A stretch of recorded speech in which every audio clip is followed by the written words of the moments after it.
శాంతి, యేసయ్య ఉంటే గుండె ధైర్యం, యేసయ్య ఉంటే ఆనందం, యేసయ్య ఉంటే సంతోషం. నా ప్రభు సన్నిధి నాతో ఉంటే, ఆయన నాతో ఉంటే అగ్నిగుండం కూడా ఆహ్లాదంగా మారిపోతుంది.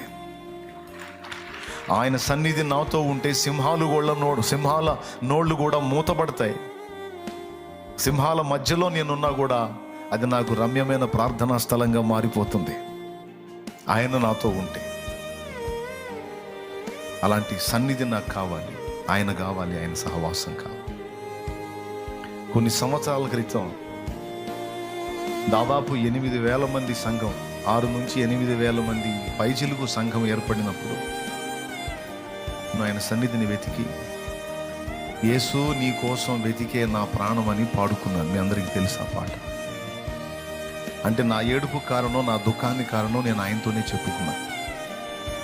ఈ పరిచర్య ఏమీ లేనప్పుడు, ఈ బాధ్యతలు, ఈ బంధాలు ఇవన్నీ ఏమి లేనప్పుడు, నేను ఒక సాధారణమైన స్థితిలో, ఒక సామాన్యుడిగా ఎవరికి పట్టని స్థితిలో నేను ఉన్నప్పుడు, నీకు నాకు మధ్య సాహచర్యం చాలా బాగుండింది.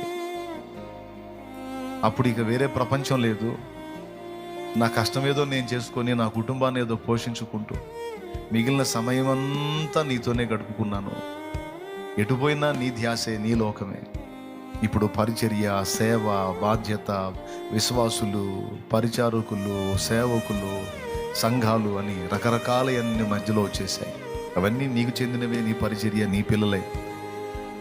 కానీ ఇవన్నీ విస్తరించడం మొదలుపెట్టిన తర్వాత నేను నీతో ఎక్కువ సమీపంగా ఉండలేకపోతున్నాను.